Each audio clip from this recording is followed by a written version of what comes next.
everybody. Thank you for joining Black in the Valley podcast, a place where we celebrate the Black community, we highlight and we amplify. Basically, we are here for all things Black and excellent. I am Shania Axius, and I am your host. So let's get this started. Black in the Valley. All right, so today we are still in the throes of Black History Month because it's still February and we are still celebrating us all month long. Black in the Valley, we are committed to amplifying and supporting Black voices and accomplishments and businesses 24/7. But this month affords us the opportunity to do so on a whole different level. And so far, we've done so many things. We have had Black History Month events. We have highlighted Black cinema. The Black in the Valley website is popping with our directory with listing all of the different Black businesses. And today we are going to take a deeper dive into Black history in the Valley. This is, after all, Black in the Valley podcast. So you might be thinking, what Black history can possibly be in the Valley? Are we even out here like that? Aren't most of the Black people in LA? Are we on Crenshaw? Are we in Leimert Park? Well, guess what? We do have some rich history out here in the Valley. Most people don't realize that there is a rich history, presence, and legacy of Black amazingness here in the Valley. So what we're going to do right now is we're going to go back, way back into time, and tell you a little bit about Blacks in the Valley back in the day. So picture it, right? It's 1900. We are in the South. At this point in time, approximately 90% of Black Americans reside in this region. So in an effort to escape racial violence, pursue economic and educational opportunities, and obtain freedom from the oppression of Jim Crow, we began to see an influx of Black Americans leaving the South in what was eventually called the Great Migration. So the Great Migration lasted between 1910 and 1970. And it was one of the largest movements of Black people in the United States history. So approximately 6 million Black people moved from the South to northern areas, the Midwestern areas, and Western states. So in the second wave of the migration, between, let's say, World War I and World War II, we see a larger number of people migrating to the West, i.e., California, which is where we are going to begin our story and which is where we begin to see an increased presence of Blacks in the Valley. Although there were some reprieve from the atrocities in the South, many Blacks were still met with housing discrimination as restrictive covenants and redlining were in effect.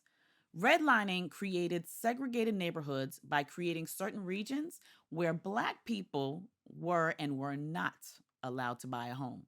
Many of the existing racial disparities in the wealth across the United States for minorities are due to this practice.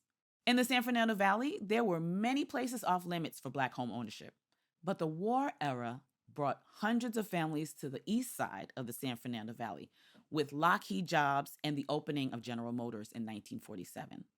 As a result, housing became a high priority in the valley. In 1951, land developers decided to lure Blacks to the Pacoima area by naming a new housing tract after the famous boxer Joe Louis. This community brought in Black people by the droves and was the catalyst for a Black middle-class community unlike any other in the country. One specific example is the Brodus family, who became a fixture and is still a fixture to this day in the Pacoima community. Hillary T. Brodus was a World War II veteran who operated a successful barbershop before becoming a minister in 1972. He became a community activist and was the founding member of the San Fernando Valley chapter of the NAACP. Now, in 2022, a mural located inside of a school named after him was created to feature him and his accomplishments. This artwork can now be seen off of Fillmore Street, one of Pacoima's main thoroughfares, and across the street from the Hubert Humphrey Memorial Park. It is now one of the largest murals on a Los Angeles Unified School District campus. The 1960s and 70s yielded one of the largest civil rights movements in California history, birthed from Pacoima's youth as they demanded equality and representation in higher education. In 1968, Black students took over the administration building at the San Fernando Valley State College, now known as Cal State University or CSUN, demanding that the racial injustices at the school be addressed. The result was a Pan-African and Chicano studies department at colleges throughout the state and the country. From the 1960s until the 1990s, Pacoima became nationally known for its activism. The NAACP and community churches organized and strategized to fight police brutality and successfully spearheaded bans on the use of chokeholds and battering rams.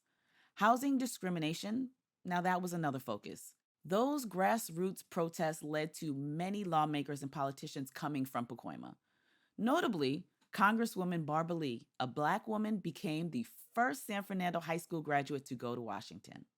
As you can see, the presence of Black people in the Valley, and Pacoima in particular, yielded a vibrant middle class, the first of its kind at the time, by the way, and had a deep and profound impact on social issues that affect our community, like representation in higher education, police brutality, and housing discrimination. I bet you didn't know all of that was going down right here in the Valley. As we close on this brief history lesson, I hope that you feel educated and inspired and equipped to stand in the rich legacy of advocacy and ingenuity left by our ancestors. I could go on and on and on about the immeasurable contributions Black people have made in this country. But more than anything, I want to highlight the beauty, the strength, and the legacy of our history and leave you with a reminder that you're a part of Black history, just as much as the people and the movements highlighted today. Our history is composed of our stories, our experiences, and our desire to see this nation rise to the levels of its ideals. Each of us have a part to play. For me, it's my nonprofit Zawadi Cultural Collective. Zawadi Cultural Collective, we are serving the community 24/7. We are creating spaces for people to be supported. We are creating spaces for people to be seen. We are leaving our legacy. We have supported our girls through our Girl Scout troop. We have supported the community with our weekly food drives. We have supported our young men with our empowerment and our leadership programs.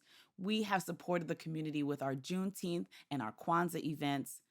We are laying the foundation for the youth that comes behind us to see this is what it looks like to support community. This is what it looks like to have a village. So this is the part that I am playing in creating the history for Black in the Valley. But whatever the cause, big or small, the ripple effects create a mighty and lasting effect. How will you move the dial forward? How will you lift as we climb?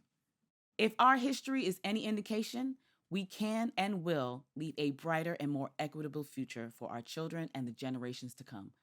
Happy Black History Month, y'all. We are Black Magic. Hey guys, so it is time for Shanya's Picks. And since we told you a little bit about Pacoima, we're going to stay right there for our picks this week.